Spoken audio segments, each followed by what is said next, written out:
തിരുവനന്തപുരം വിമാനത്താവളത്തിലെത്തുന്ന യാത്രക്കാരിൽ നിന്നും അമിത യൂസർ ഫീ ഈടാക്കുന്നതിനെതിരെ നാഷണൽ NGO കോൺഫെഡറേഷൻ ജില്ലാ കമ്മിറ്റിയുടെ നേതൃത്വത്തിൽ വിമാനത്താവളത്തിന് മുന്നിൽ പ്രതിഷേധ ധർണ സംഘടിപ്പിച്ചു.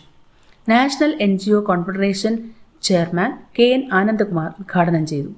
വിമാനത്താവളത്തിലെത്തുന്ന യാത്രക്കാർക്ക് ഇരട്ടടിയാണ് യൂസർ ഫീ വർധന എന്ന് അദ്ദേഹം പറഞ്ഞു.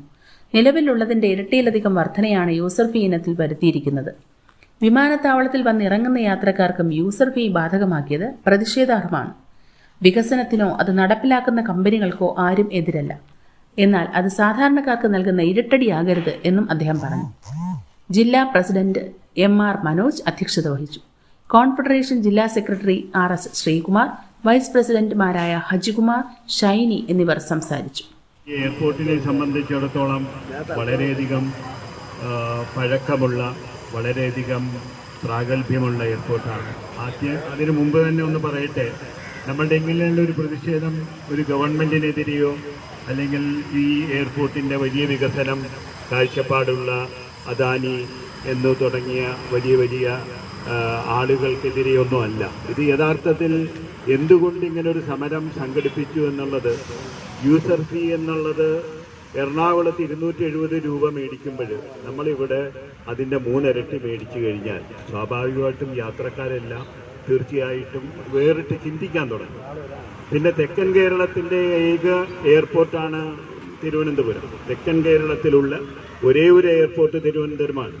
ഇപ്പോൾ എയർപോർട്ട് എന്ന് പറയുമ്പോൾ സ്വാഭാവികമായിട്ടും നമ്മുടെ മനസ്സിലൊക്കെയാണ് ഇത് പണക്കാരുപയോഗിക്കുന്നതാണ്, പാവങ്ങൾക്കുള്ളതല്ല. അങ്ങനെയല്ല. ഇതുകൊണ്ട് പാവങ്ങൾ ഒരുപാട് ജീവിച്ചു പോകുന്നുണ്ട്.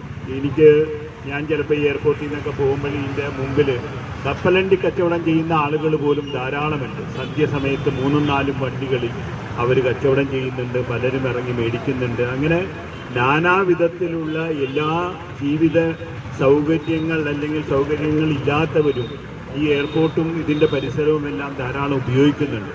അപ്പോൾ നമ്മൾ പറയുന്നത് എന്തെന്ന് വെച്ച് കഴിഞ്ഞാൽ, ഈ ഒരു എയർപോർട്ട് മാത്രം, കണ്ണൂർ എയർപോർട്ടും യഥാർത്ഥത്തിൽ ഈ എയർപോർട്ടുമാണ് വളരെ അമിതമായ ഫീസ് ഈടാക്കുന്നത്.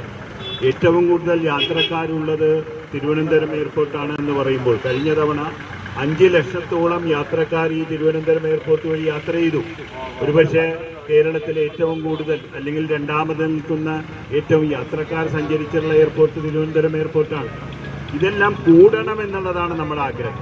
അതുകൊണ്ട് ഇതൊരു പ്രത്യേക സംവിധാനത്തിനോ അല്ലെങ്കിൽ പ്രത്യേക വ്യക്തിയോ ഒന്നും ലാക്കാക്കിയുള്ള ഒരു പ്രതിഷേധമല്ല. പക്ഷേ ഇതെല്ലാം ഇന്ന് തന്നെ ഇതിൻ്റെ ഉടമസ്ഥരായ എയർപോർട്ട് അതോറിറ്റിക്കും അദാനി ഫൗണ്ടേഷനും എല്ലാം നമ്മൾ ഇതിൻ്റെ എഴുത്തുകളെല്ലാം അയക്കുന്നുണ്ട്. ഇത് കുറയ്ക്കണമെന്നുള്ളതാണ് നമ്മളുടെ പ്രധാന ആവശ്യം.